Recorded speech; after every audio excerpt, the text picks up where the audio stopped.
Hello! We're here with a cold open because we have a very exciting announcement for you all. Thanks to all of your amazing love and support and all the wonderful things that you guys have said to us, we are finally launching a Patreon. So if you're hearing this, then it's already live. There are 3 very fun tiers that you can join to help support us and the very chaotic things that we do here at Why Are We Like This? There are lots of perks at each level, including bonus episodes, early access to our main feed episodes, a queer book club that I'm really excited about, Ashley's fanfic spreadsheet, and outtakes from our recordings. And if you want just a little preview of what you can expect from that, Ashley is going to edit in something here. And then, Charlie's like looking around and oh my god, Alyssa was just slowly dying while I was talking. So just for everyone's context, my desk chair, it's a gaming chair and it fully reclines. So as Ashley's talking, I am dying, like, emotionally. Just, it's so cute, and I'm having feelings. And so I pulled the lever to recline my chair all the way back so that I would just disappear from the frame.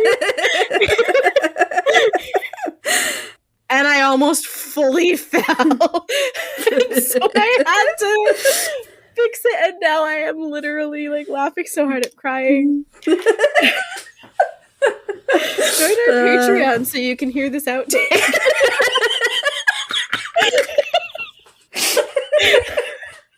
Yeah, so as you may have seen me post on our Instagram before, our recording sessions are often a lot longer than the actual episode that airs, and I have been collecting and saving all of those bits that get cut to share on our Patreon. So if you would like to join, you can find us by searching for us, Why Are We Like This, a Heartstopper podcast, on Patreon, or you can follow the link in the show notes.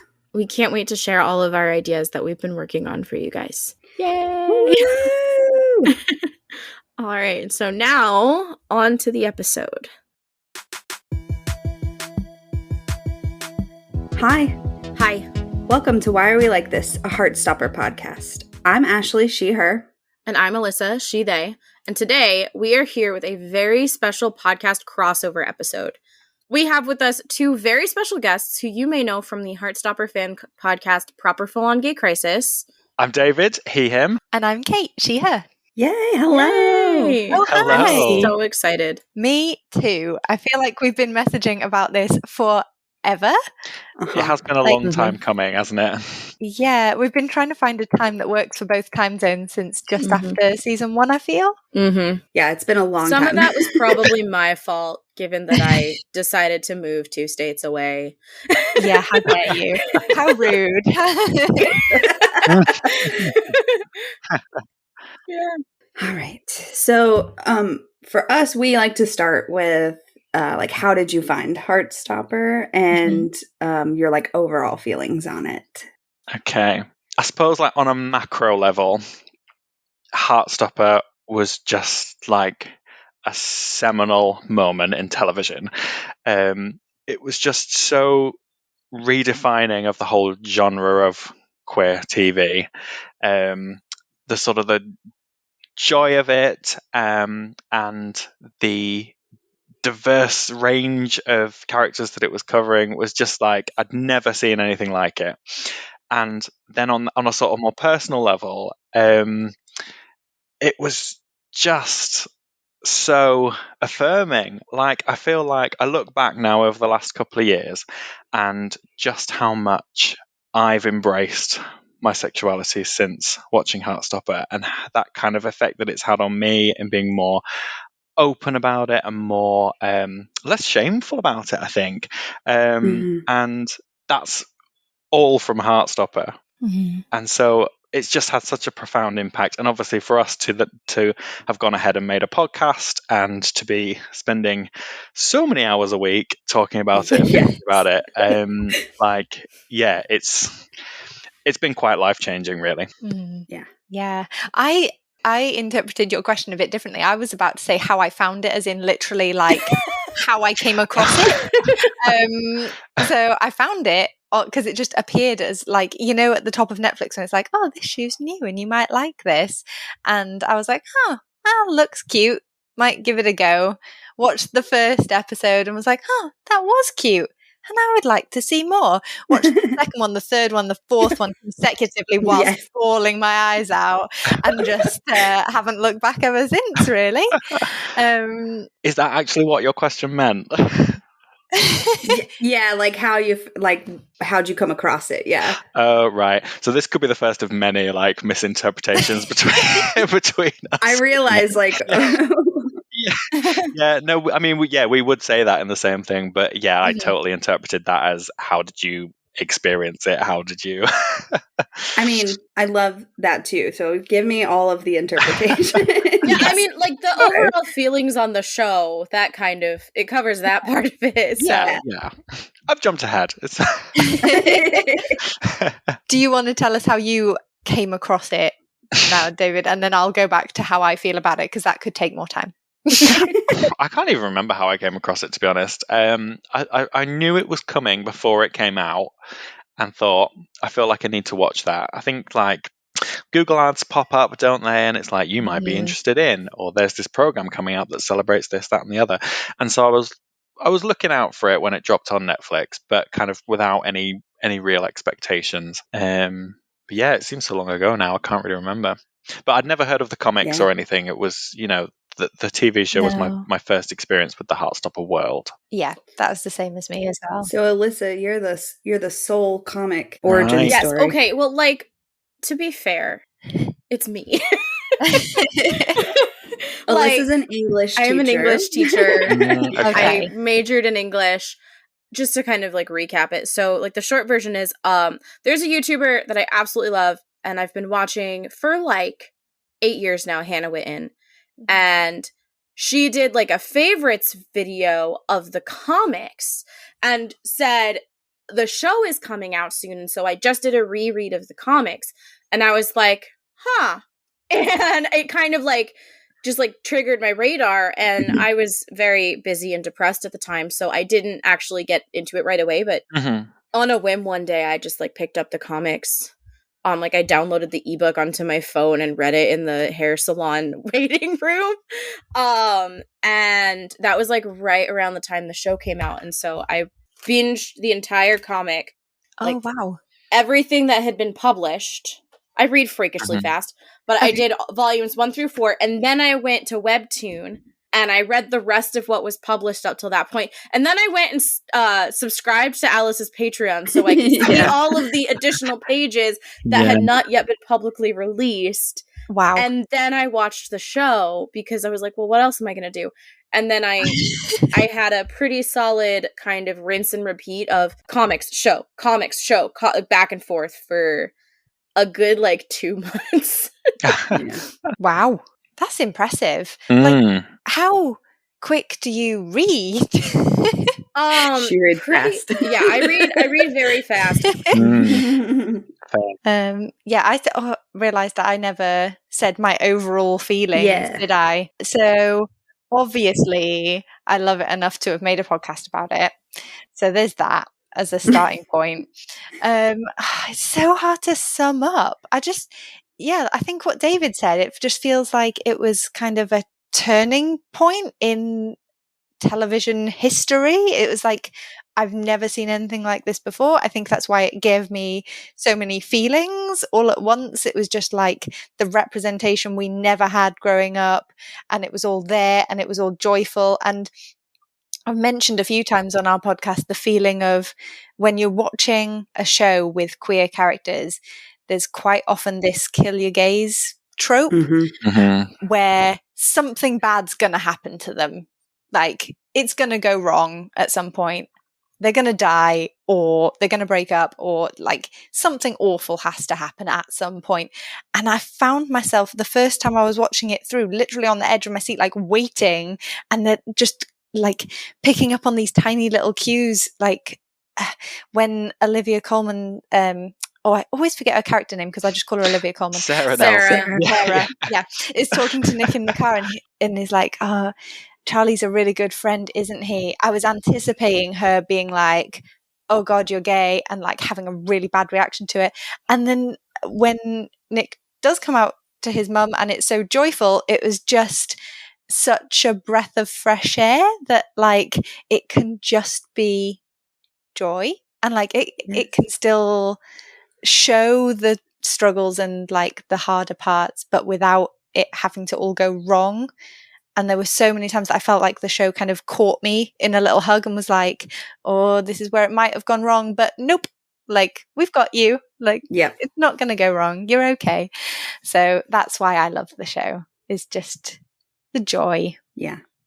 I kept waiting for the shoe to drop, and it never did. Exactly. Especially because, like, Ashley and I met through the Buffy the Vampire Slayer fandom, and there's a lot of conversation about kill your gays in that. And so, like, coming from that into Heartstopper, it's just like, wait, we can be happy and not good.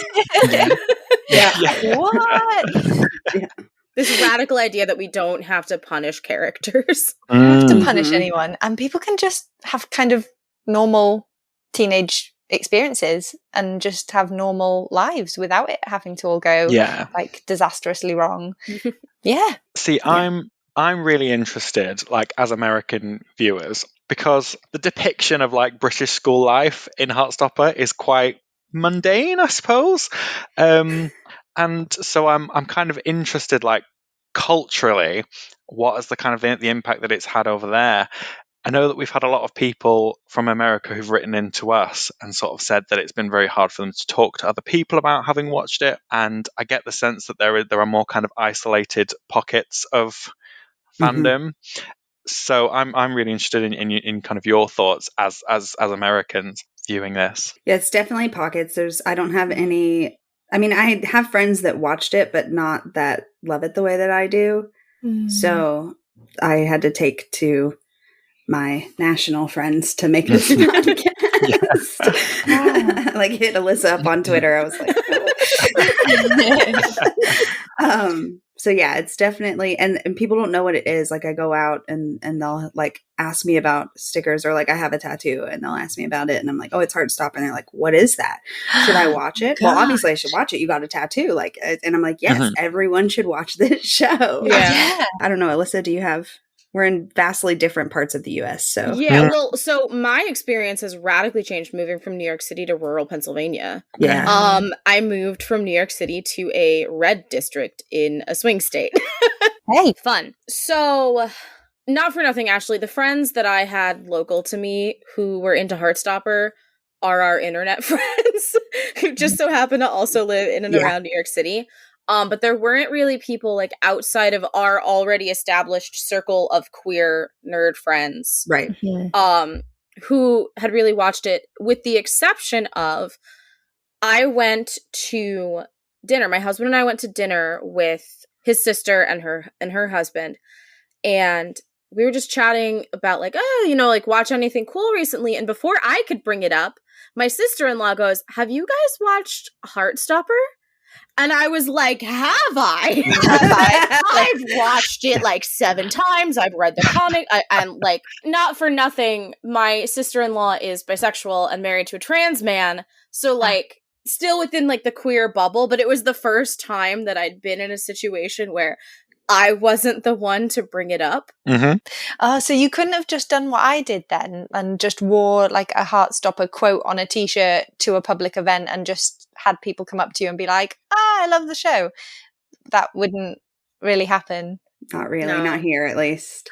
Okay, I also realized that I never said how I found it. So So I work on a couple of different podcasts and YouTube shows. And so I was editing an episode, and I believe it was Ryan Houlihan was like waxing poetic about how amazing the representation was and everybody needs to watch it. It had like just come out. I was like, okay, I'll put that on my list, and didn't think about it again for a couple more weeks. And then I was making dinner. I had a lot of editing to get done. So I was like, okay, I clocked out of my day job. I work from home. grabbed some dinner and I was like, I got like 30 minutes while I eat. Perfect. I'll watch the pilot of this Heartstopper show. Mm-hmm. And then I watched 4 hours later, second episode and third episode. And I did no work that night. And I watched the entire series from beginning to end and was like, this is amazing. I love this so much. Mm-hmm. And so then I just like started rewatching, like it was just on repeat. I watched it probably like 10 or 11 times. Wow.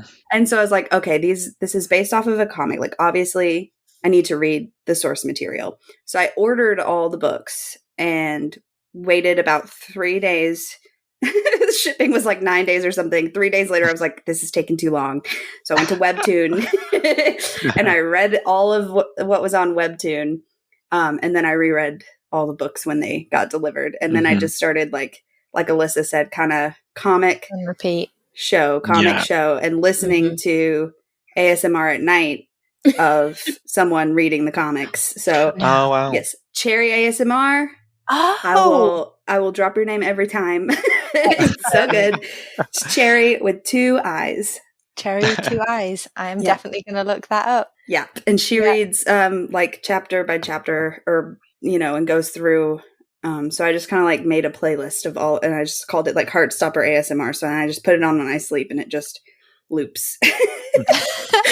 So you can continue absorbing more Heartstopper. Exactly. even while you're- I mean, it shows because, like, from listening to your podcast, like, your observations are amazing, both of you. Like, some of the things that you pick out are so you. astute Thank and you. would just completely pass me by. things that we've never even noticed. And I thought we'd watched it a lot.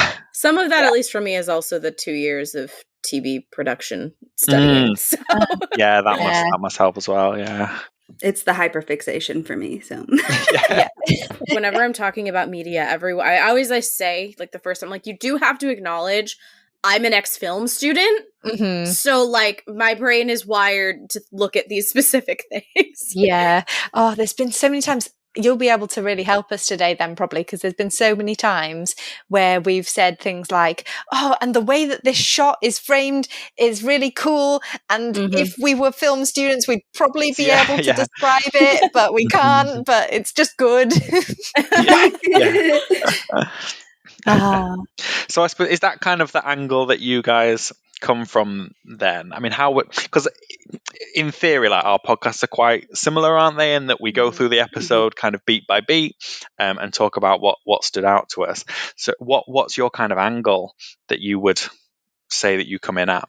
I feel like our entire thing is like from the bisexual perspective. Yeah. Okay. And for me, being someone who kind of accepted themselves and came out like later, and I was in my like mid to late 20s when I came out. So just like seeing this from a perspective of someone who did not get to experience like a queer youth, so that's definitely like where I'm coming from. But Alyssa does bring in a lot of like movie lingo. Yeah, I do. The kind of extra stuff that I add is number one, Isaac's book watch. Oh, yeah. Which is very important because I will kind of like bring in and like talk about like, here's what Isaac is reading and here's how it relates. And one time I was going back through my notes from our season 1 episodes, sort of in preparation for this, and I remembered, I'd forgotten about this, but I went on a whole rant about how Isaac reminds me of this like very small character in The Great Gatsby. I think I talked about it for like 10 minutes. A long time. Like, so that kind of stuff. And then also like filmmaking, like craft stuff. I will also kind of bring it just because I can't turn that part of my brain off. Yeah. I've tried. And also the teacher angle. There are a lot of times where I just go, as an educator. Oh, yeah. Yeah. I really enjoyed your latest episode when you were like, as a teacher, you just would not, you would never, what is Mr. Farouk doing? Yeah. My goodness. Thank you. I have a lot of feelings about. Yeah. Not just in this show, just like in general. And to be fair, we've had quite a lot of questions about some of the school scenes this season, haven't we? And like the supervision, we haven't got there yet, but when they go to Paris with like 2 members of staff, it's like, what? Yeah. What? Yeah. And then just get told like, yeah, just go off Wander and we'll off, just yeah. see you at 5 hours. Don't get lost. Yeah. Like, that would never happen where I'm from. No. But for, we give them like artistic license. Yeah, there's sure. like certain things where I'm like, okay, for narrative purposes, Exactly. I can suspend my belief and think maybe there's other adults on this trip, but we don't care about them. Yes, that's a good Mhm. point. Yeah. Maybe. But like, that's a generous reading of the text. Yeah, but you kind of got to suspend disbelief a bit because Yeah. otherwise they Mhm. wouldn't get to like frolic through Paris together. And Right. Yeah. Do we want to just talk about like the school stuff? So I wrote down some school questions. oh, go on. We might as well. We're on it, aren't we? Yeah. Yeah. I'm still very confused about form. Okay. Okay. So it's the class where you go first thing in the morning to have the register taken to say, yep, I'm at school, and just kind of get set Get for the day. notices, Your yeah. form tutor will just give you any announcements, like any whole school news type like Okay, notices, and then send you off. So it's definitely homeroom. Okay. Yeah. Yeah, and generally speaking, you'd stick with your form for most lessons, I think, unless you were kind of set into ability. But like certainly from my experience, it was only really like maths and science and English that were split into ability, and everybody else you would stick with your form. So you would kind of travel around with them. Oh, And we didn't have mixed year group forms gotcha. until we got to 17 and 18. That was the only time we mixed forms. Okay. Do you have any other British school related questions that we could? Oh, so many. I have a list. Yeah. I do. Okay. All right. Go for it. Okay. So the exam hall 2-week study period for GCSE. Mm-hmm. What? Is it the full school day, or is it like? I think in my school it was just the full morning up until lunchtime, and then the afternoon you would have your more kind of like your art, your PE, your non-sitting subjects, if that makes sense. Yeah. See, my experience was different to that again. That's all right. American shows do not accurately represent the American schooling experience either. So like, absolutely not. No. Yeah. In any kind of storytelling situation, you have to, tweak things in order to like actually tell the story, because that's more important than it being accurate. Yeah, absolutely. We're just weird nerds who ask all of the really deep questions that no one else is asking. Yeah. Absolutely. My theory around this one is that Heartstopper is representing a very particular slice of English demographic. It's quite middle class, and I suspect that Truham and Higgs are quite good schools in a nice area, and so they are possibly enforcing a stricter type of study period than other schools, and I think it is probably giving a bit of a contrast to the sort of free and liberal ideals of the show. I think it's trying to set those within a more constrained environment to give us a bit more of a contrast. But that's what my feeling is anyway. That's pretty good theory. I like that.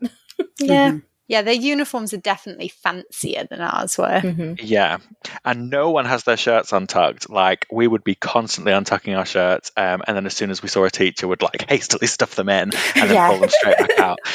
Nobody does that in Heartstopper. They're all beautifully tucked in, and their ties are done up nicely all the time.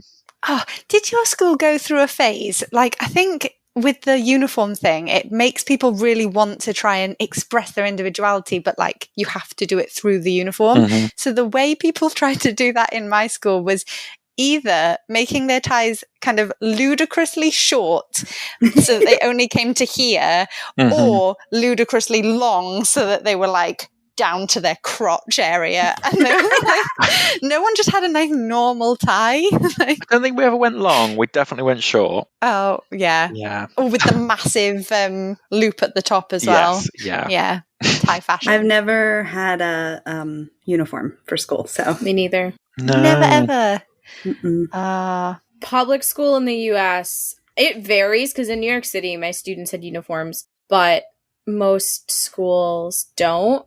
Like private schools will, and like Catholic school, but just like the standard public schools don't really do uniforms unless there's like, you know, specific exceptions. I know that a lot of urban districts do uniforms. Like the district that I'm in now is also an urban district, and they just did away with them fairly recently.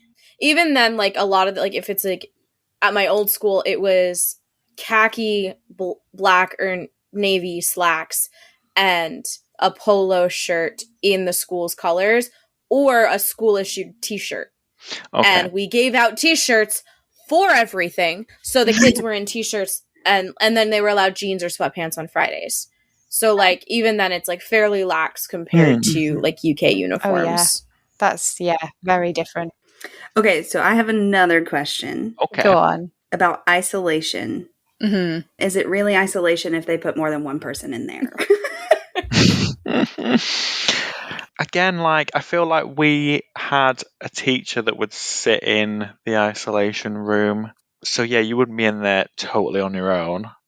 But you'd probably have people from different classes that had all been sent to isolation. So you might have 8 or 9 tables in there. But again, individually, you know, separated. So you'd be sat on them working in silence. But I suppose that depends on the school, I think. Yeah, no, because I had questions. I was like, is Mr. Farouk seriously putting these two unsupervised in isolation? Because that seems like a terrible idea, no matter which way you slice it. Yep. Because option 1 is you just busted these 2 kids talking. For all you know, they're besties, and you've just put them alone in a room unsupervised.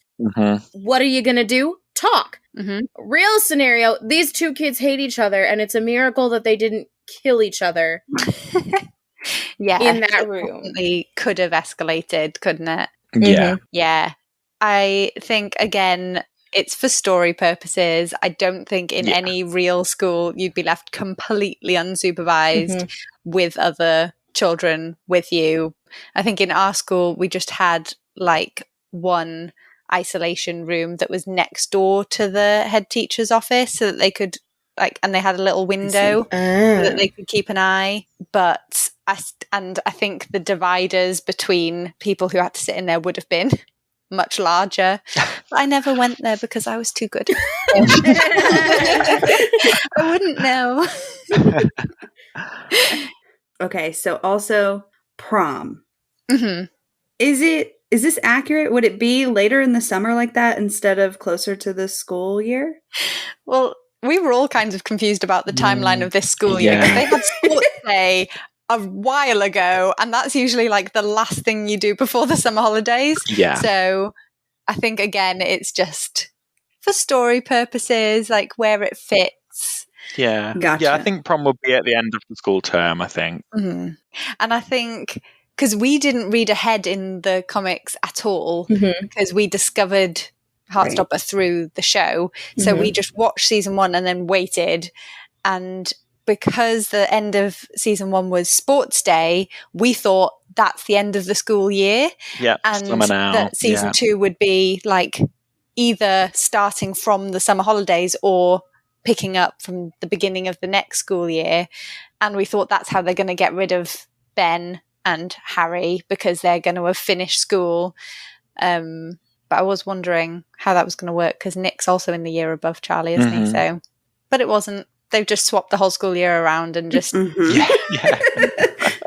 Fortunately, it's like eternally sunny in this version of England, except for the day that it snows. But the rest of the time, it's like permanently sunny. Which and is even then, it's very sunny whilst it's still snowing. Not the horrible grey sludge that we normally get. So, but you know, artistic license. Exactly. My last question is, have you noticed the way that they tie their shoes, and do you tie your shoes like that?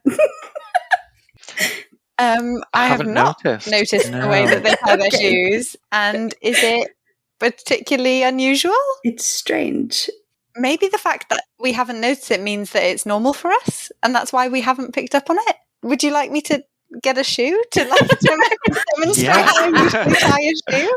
Because I'm intrigued now. How do they tie it? I have, I clipped it together. It's on my TikTok. That's amazing. I'm going to go get a shoe. I forgot about this, Ashley. I completely forgot about this. I did not. I was like, I have to ask them about the shoes. Maybe we should all just tie one and reveal at the same time. I can't believe I'm about to tie a shoe.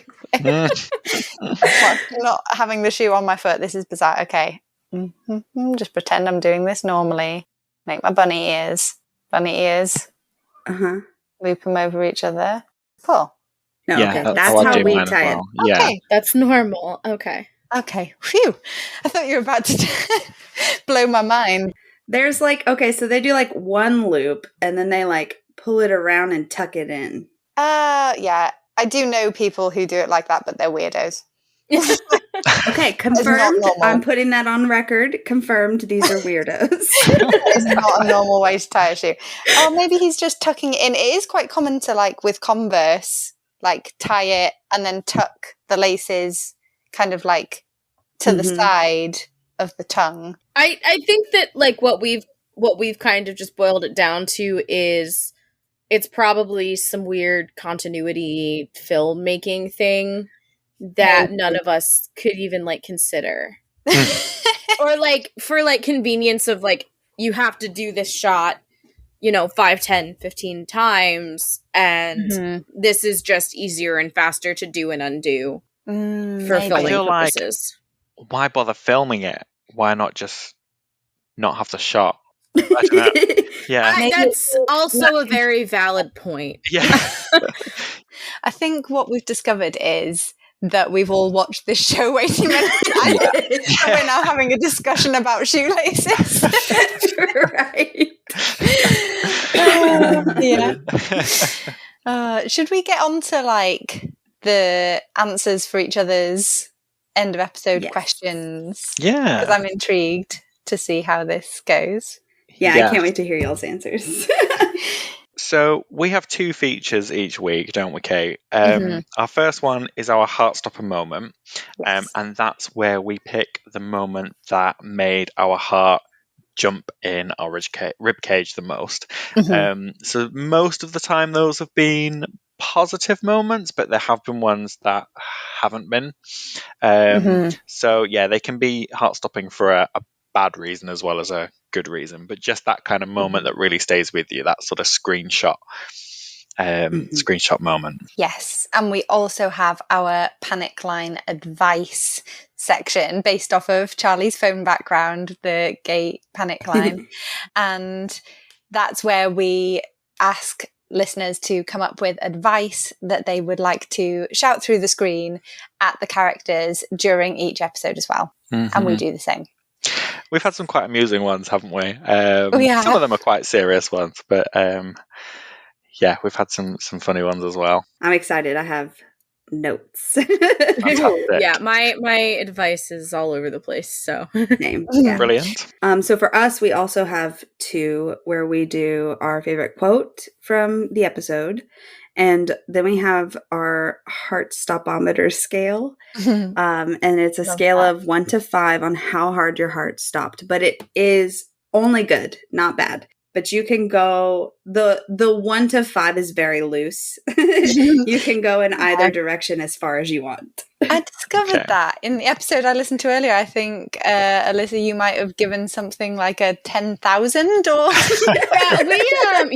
we set it as a 0 to 5 scale, but we've gone way over. Have we gone negative? We've said other people can go negative, but have we? I haven't gone negative yet.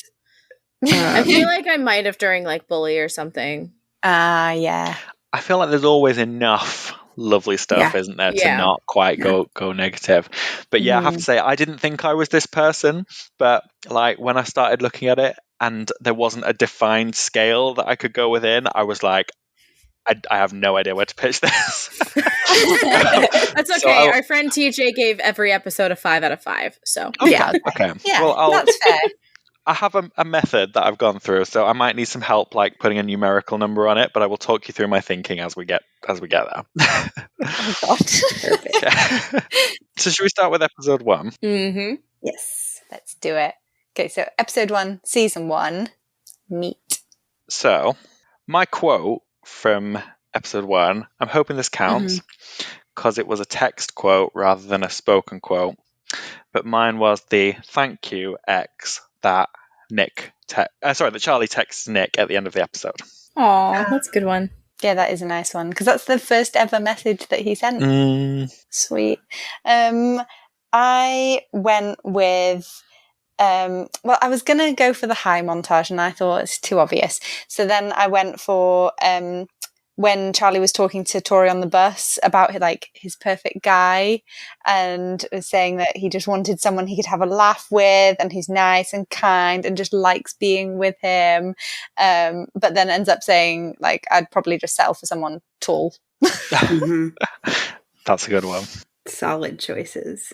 So what was your top moment, your Heartstopper moment from episode 1?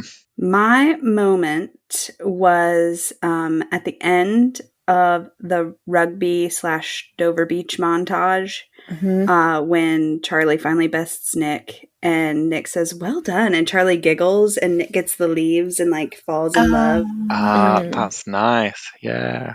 I feel like my answer to this question now and my answer to this question when I first started watching would be very different. Because for me now, it's that first shot where the person moves out of the way and Charlie sees Nick for the first time. Yeah. It just gives me all of these feelings. And I know that that's not my holistic overall answer, but now anytime I watch that, I just am yeah, because you know what's coming. Yeah, exactly. Yeah. And we've talked as well, haven't we, Kate? Reflecting a week later, it's I wish I'd chosen that because there are just so many, aren't there? And they resonate differently at different times. So yeah, no fixed answer. But. Yeah, we've talked a lot about how for us, season 1 made us cry a lot more initially. And season 2 didn't seem to hit as hard. But then since we've been rewatching it, it's made me cry just as much. And I think that's because maybe the first time I was watching it, I had more expectations and was watching to see what would happen instead of just absorbing it, if that makes sense. Yeah. So now that we're on our rewatch phase, I can feel my feelings again. Yeah. I definitely cried way more with season 2. Did you? I did, yeah. We also knew what was coming because we had read the comics. And so we had the nervous anticipation. Right. On all the stuff with Charlie. And I know a lot of the stuff with Charlie hits very close to home for me. Okay. And yeah, by the end, I finished watching it and I just was I think I'm dehydrated because there's no more. What's going on? I know. I was Alice, I'm going to need you to reimburse me for my IV therapy I'm gonna have to get because I literally and I've obviously just also had season 2 on repeat. I've just now gotten to a point where I've stopped crying watching it. I told my partner, I was when is it gonna get numb? When am I gonna get be able to watch this without crying? Never. Yeah, I'm still not. For me, it's the Tara and Darcy's kiss in season 1 with Churches playing in the background. Yes. I can't listen to Churches Clearest Blue whilst driving anymore because it will make me cry every single time. I have had to pull over whilst driving because it's come on my shuffle on Spotify and I'll be no, not now. Sobbing on the motorway yeah, it should come with a warning. It really should. So did you guys manage to think of any advice for characters from episode 1? So does it count if it's advice that they follow within the same episode? Yeah. Because I have 2 because I have this one is kind of funny and then I have a more serious one. But Charlie, dump Ben. Well, yeah. That seems like an obvious one. So I was that's a cop-out. Let me think. But I actually ended up giving Mr. Ajay some advice. Oh, okay. So I said, Charlie is not going to take any of your advice, except that now. Eventually, he will realize you were right, but he is a teenager and will never admit it. I think everything you're saying to him is great, and I agree 100%, but don't take it personally when he doesn't listen to a single thing you say. Mhm. Also, don't let students have lunch in your classroom. You will never find peace. Yeah, that's great. I like that. I say as the teacher who always lets kids hang out in my room during lunch. My advice was to Mr. Lang, buckle up, Buttercup, because you have no idea what you've just done. Yeah. By seeing them next to each other. Yeah. He's responsible for all of this, really. He's the Yes. like quiet hero of the whole series. It took me a moment to know who you were talking about, because we always call him Mr. Exposition, because he just always seems to turn up when we need to find out what's been happening. I love that. That's awesome.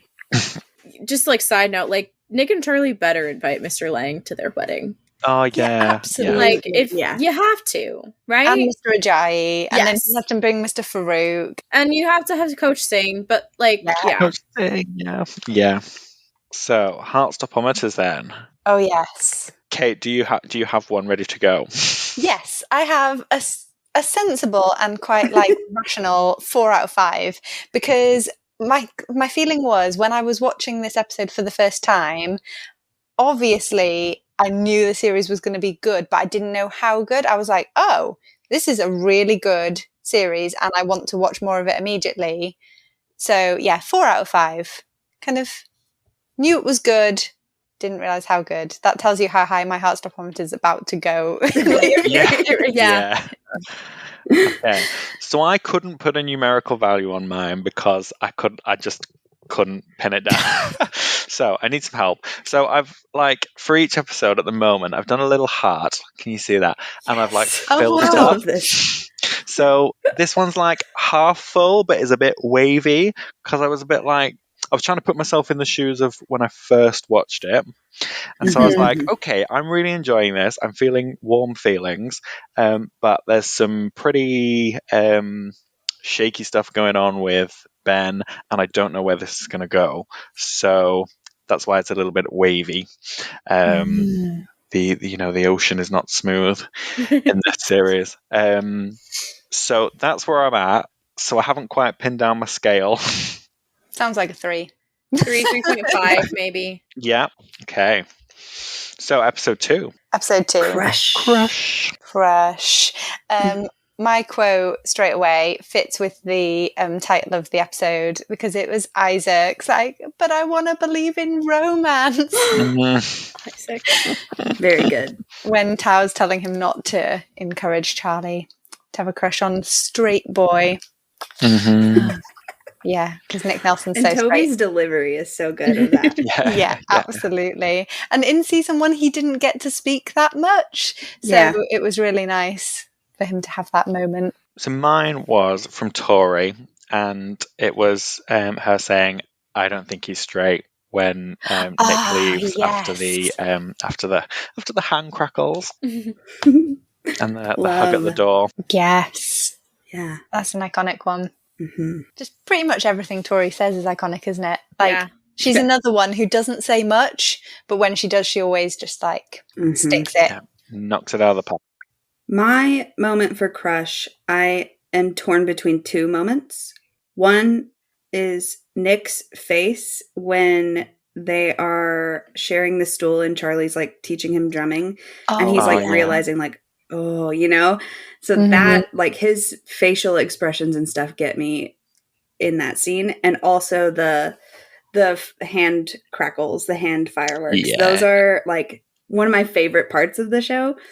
That's actually what I ended up getting for my tattoo, is their hands and the crackles. So that's I got a thigh piece of them. Fantastic. Doing that. But I put it in a comic panel, and I took Joe and Kit's hands from Friend whenever they're tapping each other about the birthday party invitation. So it's that shot of Nick pinky touching Charlie on the desk. And I put the fireworks in with it. So. Love that. Oh, that's so cool. Is there a picture of that somewhere on your Instagram? Because I would like to. I think I put it in the stories, but I'll send a photo over. Mine, this is not going to surprise Ashley at all.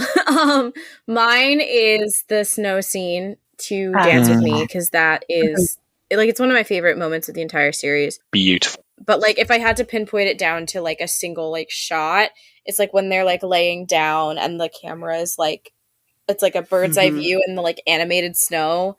It gets me. I love it so much. I love how they like blend the animation in to the real life, and it just shows that it's like this fantasy situation, but it's also real life. But they're also kind of like in this other world. Yeah, exactly. It captures the like magic that you feel in those moments and like puts it on the screen so you can see it. I love it. Just I love that. I always refer to it as the Dance With Me scene, because the song, like the music works so well, and I'm like, it feels like snow is falling, but also it feels like that like young like crush, like, and definitely. It's just it gets me in a lot of different ways. That scene is really, really well done. So did you have any panic line advice for the characters in that episode? Mine was for Tao.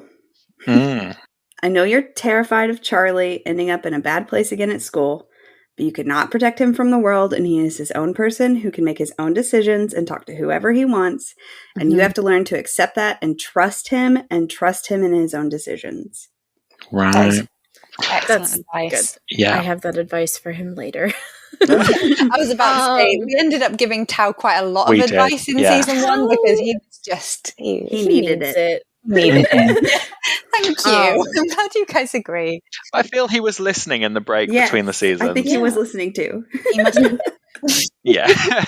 So not all of my advice is to teachers. Actually, it's just the first 2 episodes. And this is Ashley's fault, because she suggested I do this. But it's to Miss Greenwood, Elle's form teacher.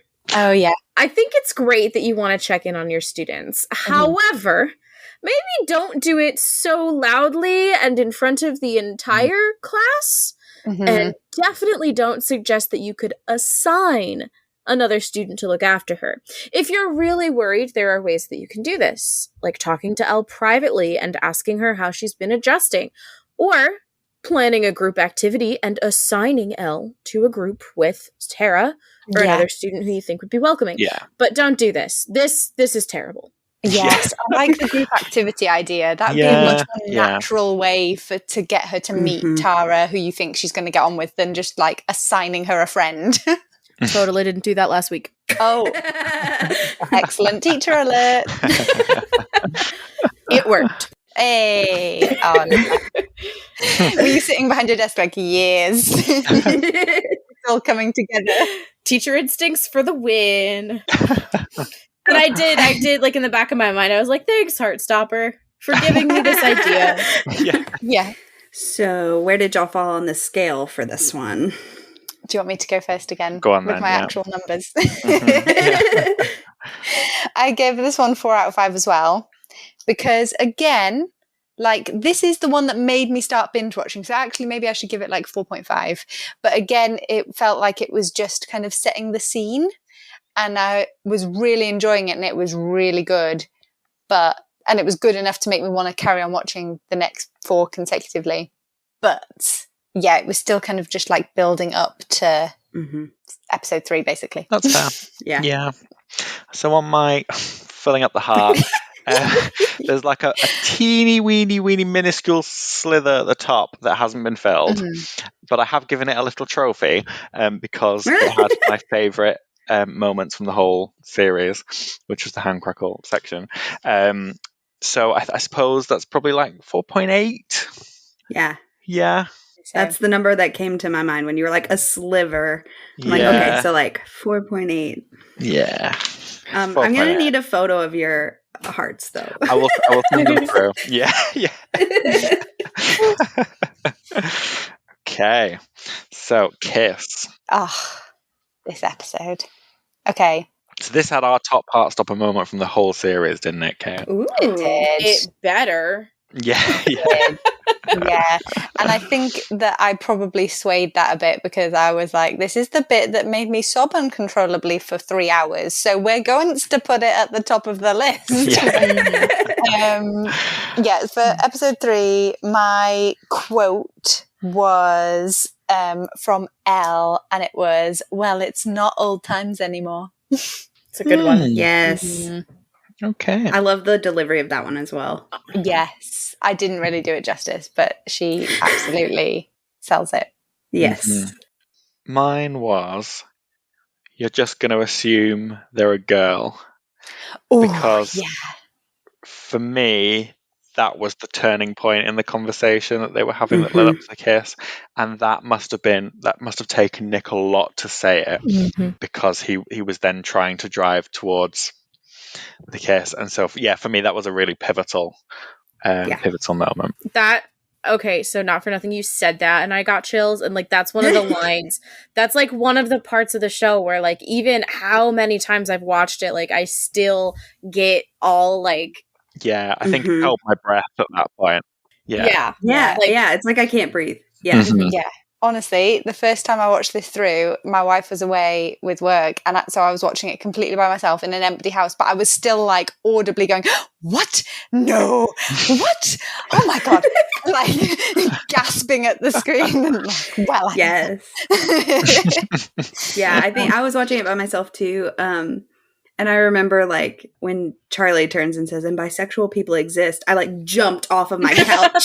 Yeah. Yes. And I had like no knowledge going in either. So I didn't know that Nick was going to end up being bisexual. Ah, right. So like, that's when I was like, oh, they're actually going to have like some bisexual discourse in this. And then I was like, oh yeah, not just is the discourse. Yes, yeah. Oh, yeah, does it so well. So go on, where did you come down on your moment for this one? I feel like for this one it's pretty obvious. But yeah, it's actually the second kiss where like Nick grabs Charlie's hand and like they like both go for it. Yeah. Mine is split again 50-50. I couldn't pick between two moments. So it's the Tara Darcy kiss with Nick like watching and having a full-on revolution. And then also the kiss, like the kiss. So both of those moments make me feel so intensely. And they're both like very iconic like shots. And so I think that those two are equal in my mind for the moment. And the fact that they're both in one episode is like, this show, like, how? I feel like this was the episode where like the CW is like the network that does a lot of the like teen melodrama. And I was like, the CW could never. Yeah. The CW would never. Yeah. Yeah. And that wasn't even the series finale. That was like episode 3. Yeah. Did you have any advice then for this episode? Mine is also for Tao again. He has not even tried to understand why Charlie likes hanging out with Nick, and I think that maybe he should try spending some time with him and getting to know him a little before he blacklists him in his book and decides that he's fully and totally against this person. And so my advice, I guess, is to be a little more open and embrace new people. Love it. Excellent advice. Mine is also for Tao. Change is a good thing. I know you're scared of losing your friends, but I think it's important for you to remember that people grow and change, and that is a good thing. Pushing back and trying to force things to stay the same is only going to hurt you in the long run. Yeah. Fantastic advice. I feel like it goes along the lines of what Elle was trying to tell him. Yeah. And you'd have think after Tao having just seen how good the change of moving to Higgs was for Elle, that would have made him realize that like, oh, change can be positive, but it just took him a little longer to get there. It's Yeah. Heartstoppometer. Yeah, where'd y'all fall? 100,000 out of 5. I jumped up a little from 4.5 to 100,000 out of 5. That's very accurate for this episode. I expect nothing less. And I'm sticking with it. Yeah. So yeah, my heart is super full and is shining. Yes. So yeah, it's like 5 plus plus plus plus plus plus plus. Yeah. Amazing. Yeah.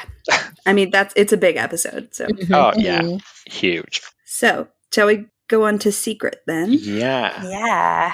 It's my quote for this one, and I'm imagining, Kate, that yours will be the same as this because it was the inspiration for our podcast.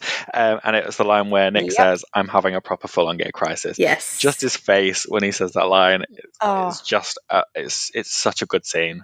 We spend so much time talking about Kit Connor's face acting. Yes. Like, he is Yes. just, the king. Yeah, of an the Emmy spectrum. winner for a reason. Yeah, absolutely. Was yours the same then, Kate?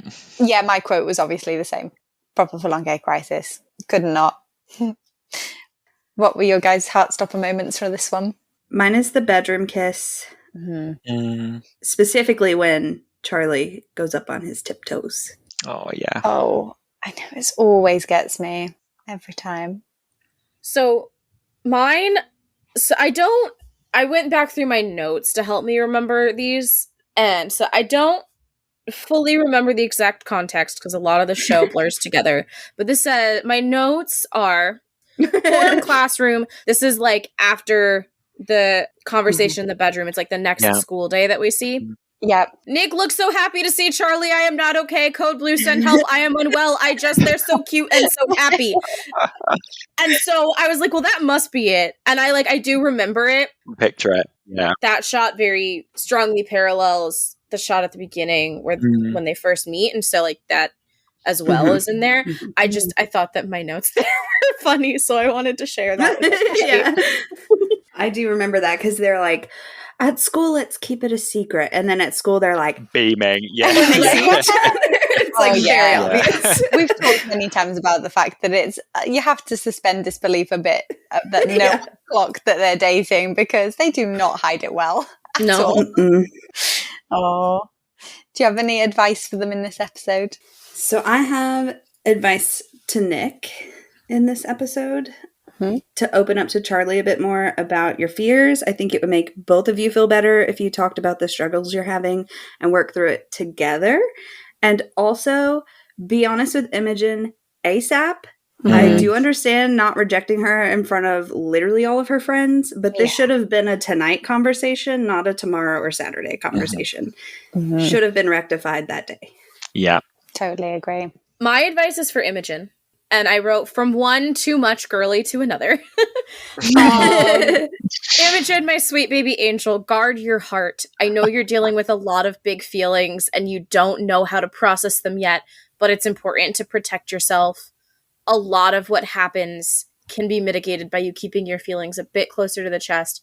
Don't close off completely, but some boundaries will do you very good in the long term. Yeah. Because I love her. Yeah. And she just everything comes out her mouth, and I'm like, sweet baby, sweet baby, I love you. Like, same, but like, take it from me. It don't work. You could just see it in her eyes. It's like there's no keeping it in, is there? Just no keeping it in. Yeah, like, and like, I mean, that also speaks to Rhea Norwood's acting because it's like bursting out of her all the time, and it's really well done. Another excellent face actor. Yeah, they're also good. They're all great. I mean, Isaac is the best.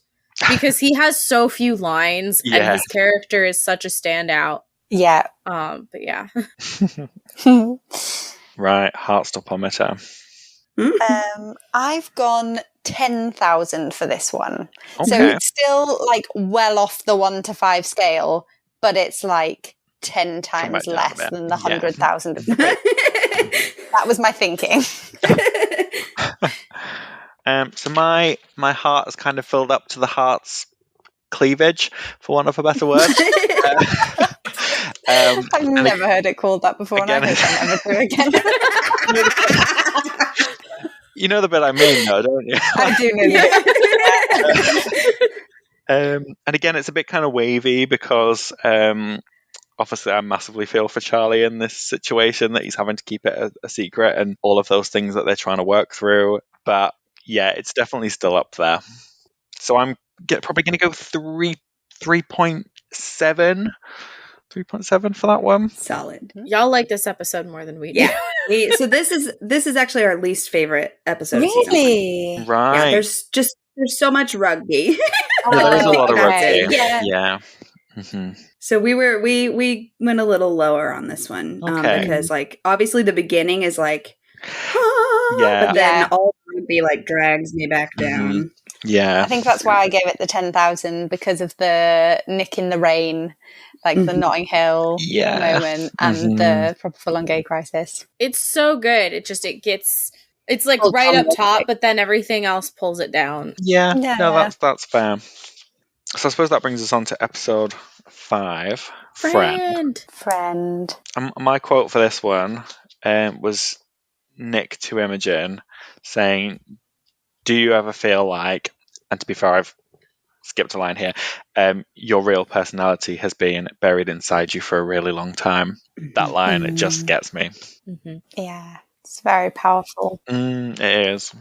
That's what he should have done straight away. Yeah. Yes. Yeah, when he does eventually talk to her. Yeah. And we wouldn't have gotten Her dog died. not following. Yeah. That was very nearly my top quote, but yeah. Mine was Tao, when him and Charlie are having the discussion in the bathroom, and Charlie's like, "Oh, I know you're going to murder him," and he's like, "Oh, I was going to send him a strongly worded DM, but murder's fine too." Yes. That's such a good quote. Yeah, I love that. It's great. Alyssa, what was your moment? It's the in front of the arcade, not the claw machine. Claw machine. And when Nick gives the picture frame to Charlie and he opens it and he's like, "That was one of my favorite days ever." Yeah. And then I die. And Yeah. I yet again have two that I couldn't pick between. Nick and Imogen in the park. That entire scene is just beautifully shot and so important. And also the claw machine, but their kiss at the claw machine, because it's their first, like, they're in a public space and they kiss for a long time in that one. And so it's just like a turning point for them, right? I feel like. So love it. And did you have any advice for that episode? My advice was for Elle. Lean into your feelings and explore them. And please remember truly how dramatic Tao is. And just like try to let go of what he said about their friendship coming first and that whole bit, because I think that drags her down a lot. And I just want to remind her that he is dramatic AF. So let's keep that in mind and kind of leave some wiggle room in that situation. Good advice. Mine is for Tao. Trust your fucking friend. You say you care about Charlie, but you also don't listen to a word that comes out of his mouth. I famously have no patience for Tao in season 1. So I just just you gotta fucking trust him. He's telling you it's not like that. And obviously there's more to the story that he can't tell you right now, but just, he's your friend. Trust him. Yeah, we were so willing him to like work it out because they weren't hiding it well. Charlie said to him, like, he's not messing me around. Like, if Tao had managed to join the dots and worked out like, oh, are you guys like actually together? Then Charlie might have been able to still keep his promise to Nick of not telling anyone, but like still have him know. For sure. I have a theory that Tao is autistic. Okay. And that might not excuse but contextualize the fact that he hasn't really put 2 and 2 together yet at this point in the series, and it also would explain why he's so resistant to anything at all changing. And his routine with the apple juice. Exactly. The apple juice and like the film night and like, so I I don't have like the fully worked out like essay on it, but it's something that I've been looking at, and no, I think it makes feel a lot like of it sense. tracks. That. Yeah. There's definitely some traits there that would. Tao and Darcy, those are the ones. I'm like, autistic coded. That said, Tao was still the reason that my heart was kind of a third full for this episode. Some nice moments, but yeah, just too much of season 1 Tao dragging it down. Yeah. And again, it's just that sort of middle of season lull, isn't it, where we're kind of trying to set things up. So yeah, so probably about a 2. I'm gonna go, because episode 1 was 3. I think I'm gonna go maybe 3.2. Okay. Yeah, 3.2. Okay. It just doesn't quite meet some of the other episodes for me. No. Well, since I went 100,000 for episode 3 and 10,000 for episode 4, I just went back down to solid 5. Reset. I was like, okay, well, it's not got all the emotional highs, but this is good television right here, so it's still 5 out of 5. Nice. Okay. Girls. Girl. Episode 6. What were your quotes? Mine was from Tara, and mine was, "Don't feel you need to come out to anyone until you're ready." I just love that whole exchange between the two of them. And I think Tara is just such the voice of reason in that setting, and her and Nick have such a lovely dynamic between them. So that line stood out to me. Yeah, sorry, I just chuckled because I just remembered the bit where he asks her like how she knew she was a lesbian, and she was like, "Oh yeah, kissing you made me realize I'm not like this at all." And his face where he's like, "Okay, you're welcome." Yeah, it's really nice. I really like their friendship.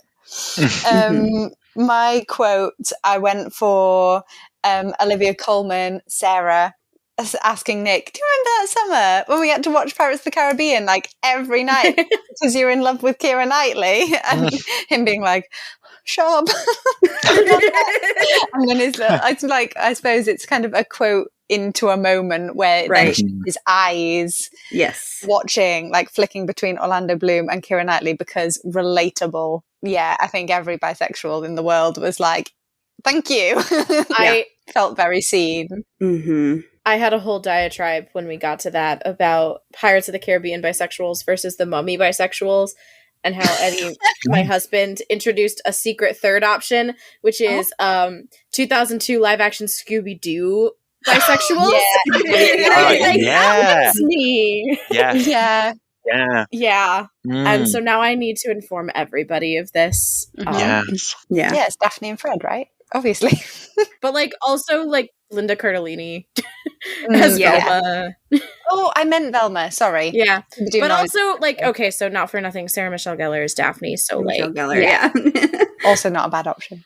But I'm saying all this retrospectively because actually in whenever that was released, up until watching Heartstopper, I identified as lesbian, and it took watching Heartstopper and kind of seeing that whole storyline about like bisexuals exist to realize that I was bisexual, because when I was in my teens, I dated guys who were kind of feminine, and it was actually my boyfriend when I was 16 who was like, "Are you dating me because I'm kind of feminine, and do you think you might be a lesbian?"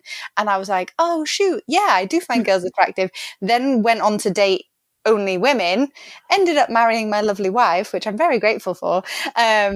But then, yeah, literally it was watching this show and replaying those experiences where I was like, "Oh shoot, I just like both all along."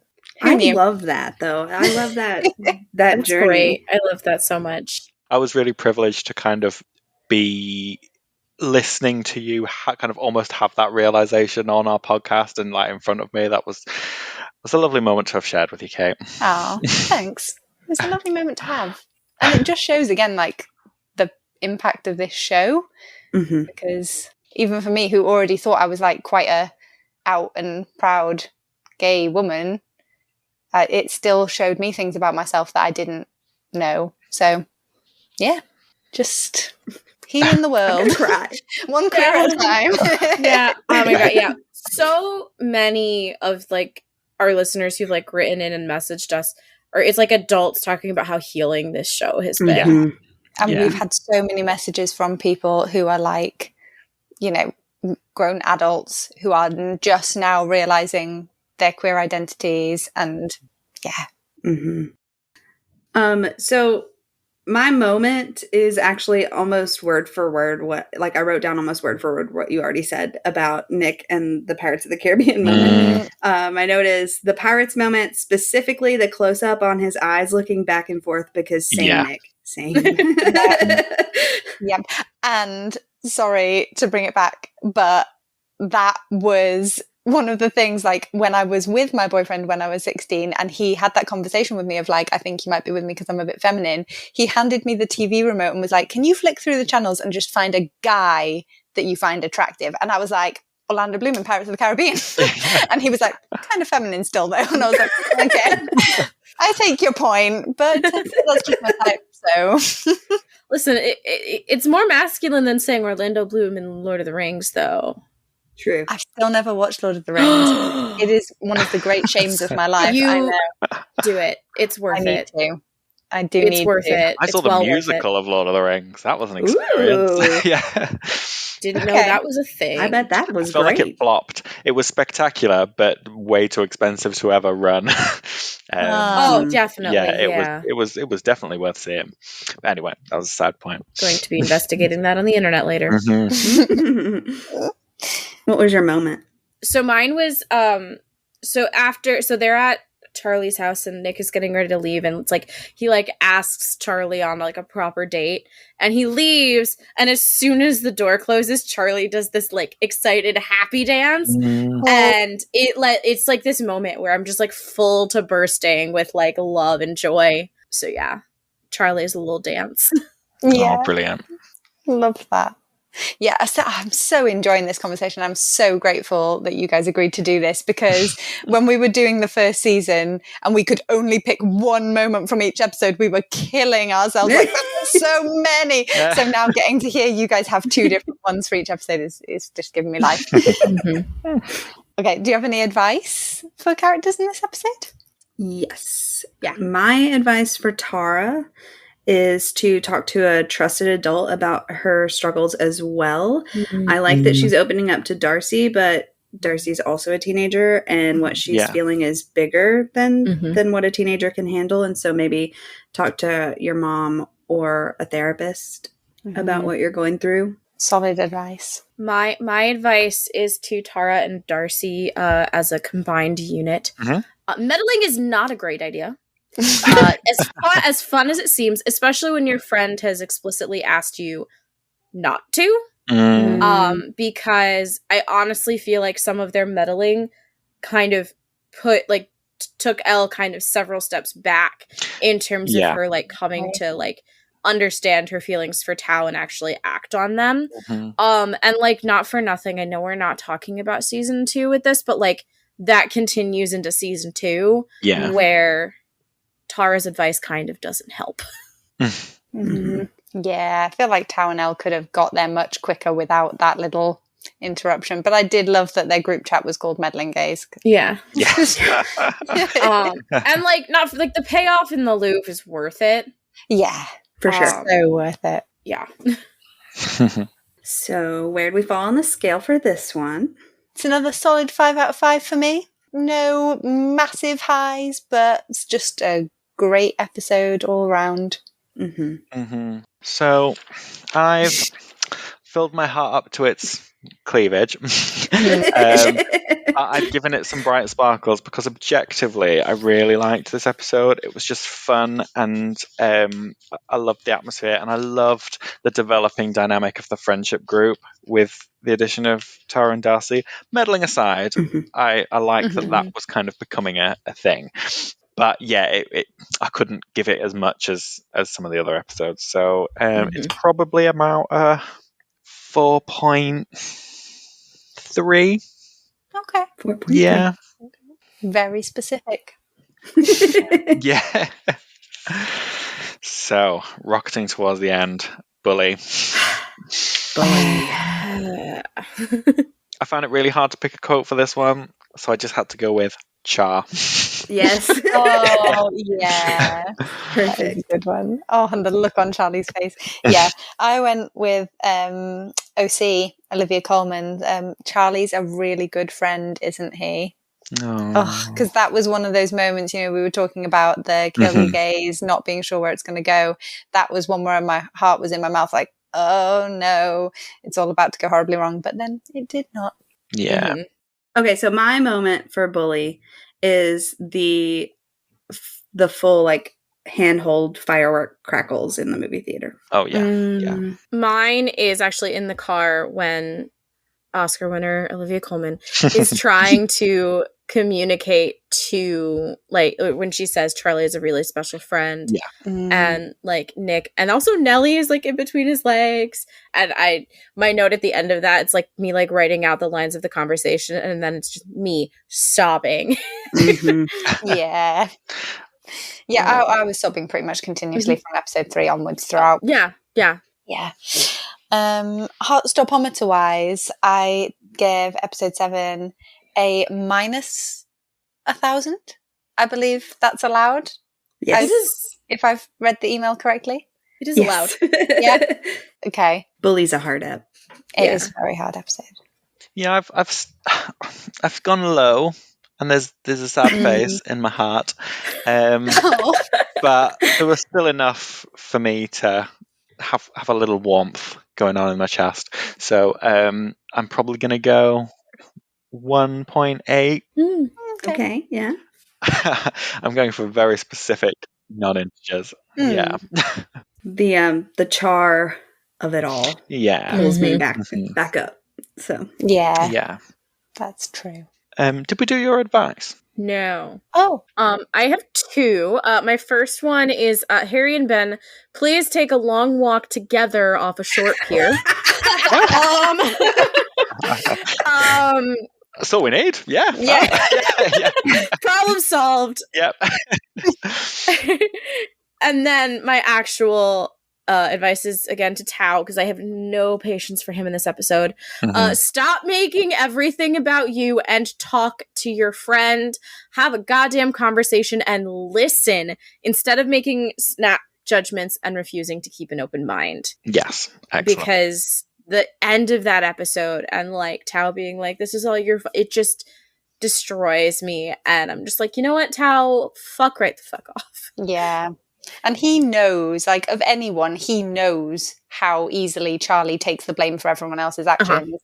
So it felt like he did that deliberately. He said that deliberately because he knows, like, Charlie's primed to take responsibility. So if I tell him this is all your fault, he's just going to take it. Not great. Yeah. That ties in with my advice, which is for Charlie. To also perhaps find a therapist to discuss why he blames himself for everything that everyone else does. And then I have like a stream of consciousness that came after. He's done nothing but support Nick through this journey of discovery, and most of Nick's friends do suck. That is a fact. Nick is his own person and can make his own choices, and you need to respect that and trust him. And oh my God, this is sounding very familiar to something I've said to Tao earlier in this note. Yeah, but they all need to hear it. Absolutely. They all need to hear it. So, the big one, episode 8, boyfriend. What quotes do you have for us? Go on, Kate. I've got a few. So I couldn't choose just one because initially I was just like, obviously, we're boyfriends on the beach. Huge one.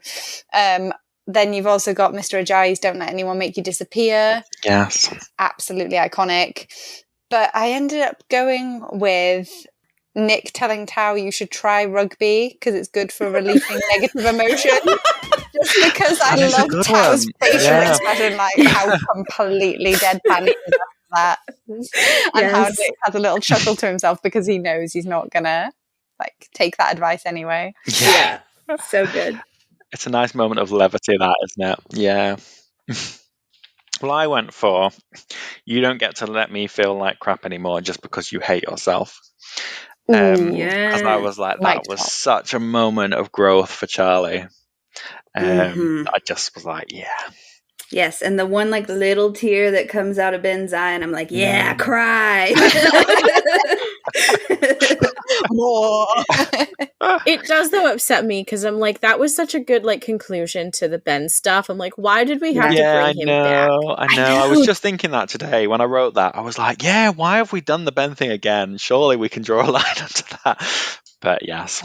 Oh well. I was very resistant to it, but I was like, if you're gonna bring him back, they did the right thing to make literally everyone, including the teacher, shit on him all season. Yeah. I was like, if you're going to bring him back, that's the way to do it. Yeah. And actually, we haven't talked about this on our podcast yet because we were trying not to give spoilers for later episodes. But the moment, no, it's okay. The moment when he goes to the art school, I think that was well done. Oh, yes. Yeah, I agree. Yeah. Very much. I thought some of the visual symbolism of that was a little on the nose, but we've talked a bit about that in season 2. It's a little bit in your face, some of it, isn't it? But yeah. So there were a lot of moments to choose from in episode 8. So what did you pick as your top moment? So from the moment that Nick walks off of the rugby pitch until the end of the episode. Okay, that's a moment. We'll give you that.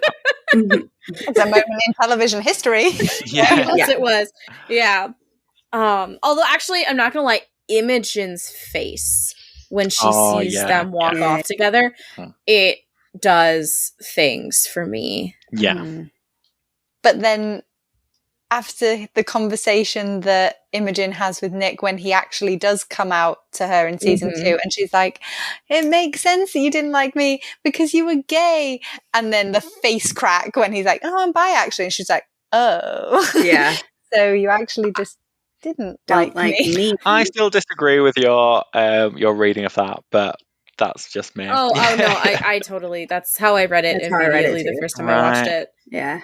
Of her being like, shit, that means it was me. But then she's like, oh, but this is about Nick, and she corrects herself really quickly. She does. Yeah, but I think the smile when they're walking off the rugby pitch is like partly that she's happy for him, but partly that like, oh, that explains why he didn't want to go out with me.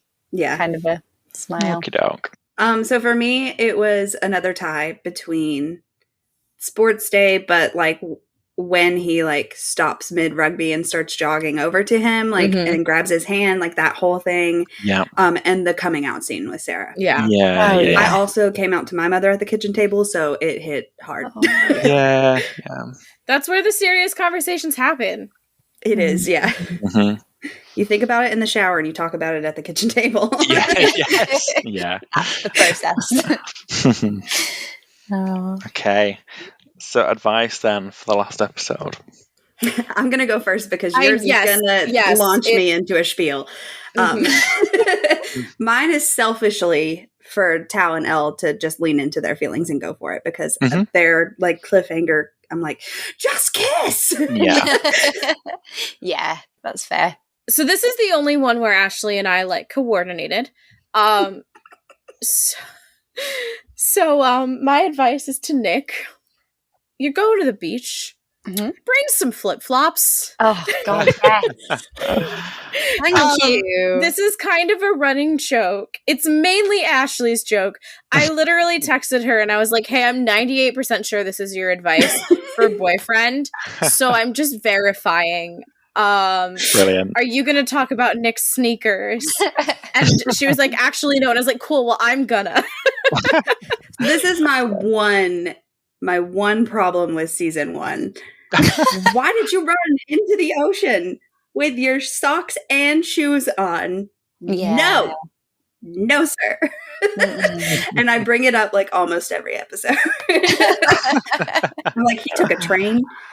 Ugh, by the time he gets home. Yep. No. Yep. Throw the shoes. Yeah, that scene when they're going to the beach. And he's like, oh, not telling Charlie where they're going. And he keeps his eyes covered, like, the whole way from the train station all the way down the street. That's just unsafe. Do they not announce the stations? They do. This is the other thing. We were saying this, like, surely it would be the end of the line as well, so they would know from when they got on the train where the train was heading. But anyway, storytelling. And he packed a whole backpack with towels, like throw some sandals in there. It's not that hard. Yes. Yeah. Yes, it was upsetting that he ran into the sea with shoes. Yeah. Okay. So I'm just going to show you my heart. And I went like, same as episode 3, full heart, glowing, Yes, shiny. Like, yeah, it was just, it's a great episode, and it made me very happy, and I was beaming for about a week after I finished it. Yes, yeah, so good. So I suppose I'm going to have to give that a 5+++++++ as well. Yes. I have also given episode 8 exactly the same as I gave episode 3, 100,000, a modest 100,000. Yeah, out of 5, obviously. Nice. We did a poll on what was your favorite episode of season 1, and I thought for sure it was going to be like a close race between Kiss and Boyfriend. Yeah, but it was actually a close race between Kiss and Girls. Right. Oh. I was like, this is a shocker. Yeah. Because I feel the same way. Like, Kiss and Boyfriend are like top, like the episodes of season 1, you know? So yeah, they just have those standout highs, don't they? Because Girls is like my second least favorite. So I'm like, really? Girls? But I like them all, but like, you know, if you're ranking really good things, something has to be number 1 and something has to be number 10. So I feel like there are certain things in Girls that I just wish had more time to like fully like breathe and develop. Yeah. It just feels kind of like it's quick and it's happening, and I wanted to like live in it a bit more and give it the weight it deserved. I think that's been a lot of our conversation, not going into too much detail about season 2, but I think that's been a lot of our conversation about that season, was that there's just so much plot and it just doesn't have the same kind of space to explore some of the things that season 1 did. And so obviously it's fab in some ways because you introduce more characters and more diversity and more issues to tackle, but some of them just missed the mark a bit for me. Yeah, we talked about that when we recorded Family, because I was like, I love Naomi and Felix. But it's mostly just on spec because we don't know a lot about them. Yeah. And James, I find the same as well. Yeah. It's just, we just don't get the time to get to know them properly, do we? And we're like, I would love this person, but do I know that I love them? Which I feel like is like the blessing and curse of them knowing that they have seasons 2 and 3, because like they and like I'm assuming it's going to pay off really well, but like they're already, you know, having like the comics knowledge. I'm like, oh, they're already planting this, they're already planting this, they're already planting this, and I'm like, that's awesome, and I'm very excited, but also I want to live with these characters more because I want to love you, but there's not enough to love. Yeah, I think we will see more. Like, I think they're going to get further developed in season 3. Alice did that Q&A recently on Discord, and one of the questions was like asking about the writing processes, and they were saying like it was so much not easier to write season 2, but like less pressure because they knew that they didn't have to wrap stuff up. They could stretch it because of season 3, and so I think that a lot of these little things are gonna like bloom in season 3. But I love season 2. I think for me, I like season 2 more than season 1. But a lot of my favorite moments from the comics are in this stretch of the story, and so a lot of the things that I was looking forward to were given to me in this season. And so I think that like sways my feelings on it a bit more. I'm a little biased. That must give a different reading of it, mustn't it, when you're sort of expecting something that you've visualized in your head and that you've already had a chance to process, and then to get it kind of in full realized glory in front of you. Exactly.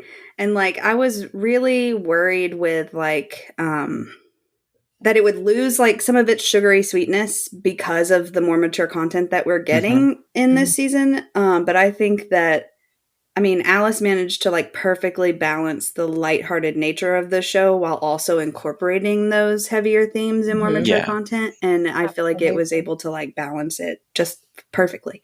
Well, that's a real strength of Alice's, like in her novels as well as in like in the comic and in the show, Mm-hmm. Alice does a really good job of balancing like heavier moments with appropriate levity. Mhm. Like it's not like a whiplash like tonal shift. It feels very grounded in reality, and it feels very appropriate every time there's kind of like a comic relief moment to kind of let go of some of the tension from some of the more intense stuff. Yes, and sure. That's true from Solitaire, I think, and through all of their writing. Yeah. Yeah, like the hanky panky in season 2 episode. The hanky panky. Yes. Yeah. Which, God, just sounds better with an English accent than it does an American It really accent. does. Oh, it doesn't sound good in it. It's just like, oh dear. I don't know anyone that says it. It's just so bad. No, but there's just something about the like consonants that with like English accents just works a lot better. Like it just works better. I acknowledge it's something no one says. It's something that cringy dads say, which is why it's perfect for Julio. But just Kate saying it, I was like, God, it does. It just sounds better. I'm like, because when Tori says it, it's great. Yeah. But everything Tori does is great. So. Oh yeah, she's fantastic. True. She's the best character. Oh, hot take. There's so many good characters. I know there is. I love her. But she's great. Yeah. It's but like, to be fair, so I've been rewatching Grey's Anatomy, and I say, oh, this character is the best character, like, and it's a different character every time. It just kind of like happens with ensemble casts. Like, it depends on like the weather, my mood, what I ate for dinner, all these different things. Who's the best character? So I know, like 30 minutes ago, you said Isaac was the best. So yes, exactly. Right. Although actually, on Grey's Anatomy, I have narrowed down who the best character is, but that's because I just rewatched seasons 1 through 12, and I'm still going. So that's a big so many undertaking. seasons. Oh, how do you guys feel about like the amount of seasons that you'd like there to be for Heartstopper? Because I've heard people online being like, we want more, it has to go on forever. And some people being like, no, because there's a limit. They're going to like leave school at some point, and that's the setting, and it has to wrap in some way. And we've not read ahead in the comics. So as people who have read ahead, what do you think? How many seasons? I want them to have however many seasons it takes for Alice to complete it. I don't want them to expand it further. I think it'll lose some of its magic. She already knows how she wants it to end. She has a timeline. And originally she had said it would take 4 seasons. So I think 4 is good. 5 if she needs it, but don't stretch it just to have more show. For the sake of it. Yeah. Yeah. I am someone who really loves TV. I thought I was going to do that as a job for a while, obviously. I feel like shows need to be able to end on their own terms. Yeah. Like, as viewers, it's really exciting for a show to get renewed again and again and again, 7, 8, 10, 20 seasons. But, and especially because I've just been rewatching Grey's Anatomy, I'm like in this like right now and thinking about it a lot. Like, when a show is like conceived, there's normally the showrunners have an idea of like, this is the arc of the story. And it's usually like 3-5 seasons, somewhere in there, maybe a little longer. And you can tell when the writers have like expanded past that, and when they're trying to figure out new stuff. And it's like, this is a contained story. I want them to tell that story. And I'm like, if after they tell this story, they want to do a Solitaire spin-off, I would love that. My only problem with that is Jenny Welser is 28 years old. I feel like by the time they finished this and were able to, she would be way too old to believably be playing a 16-year-old. I don't know. I still sometimes get ID'd, and I'm 32, so that's fair. We've got time. It all depends on a variety of factors, but if they wanted to do like a short film or like a film or like a mini thing of Nick and Charlie, it would tear my heart out, but they could do that. Like, there are other stories with Nick and Charlie that can be told, but I think we need to tell the story that we're telling and let that live and be its own thing. Alice has said 4 seasons, but having read the comics, knowing what's still there, I think we're looking at 5. I think it might be 5, even having not read the comics, with the amount of new characters and new storylines they've planted in season 2, I think they're going to need longer than 2 more seasons to fully do everyone's stories justice. Yeah. But more than that, and it would probably feel like they were dragging it out. Yeah. And I do think Alice has mentioned that both Nick and Charlie and This Winter will be rolled into the show. Oh. Okay. So well, in that case, they're definitely going to need a little bit longer. They might need, oh, wow. Okay. Yeah. So. Okay. Yeah. I want it to be as long as it's going to be to tell the story. Okay. So what we're saying is the whole cast need to make sure they're wearing sun cream. Yes. So that they can remain as youthful as possible for as long as Lots of possible. water. Lots of water, lots of sun cream, please, and thank you. Absolutely. And Kit maybe needs to lay off the The weights. gym a little bit. Like, Just a little bit. Just a bit. Just slightly. And Joe, too, because Joe's about to be in fucking Marvel. Yeah, I've noticed his arms. Yeah. His arms have gotten real toned.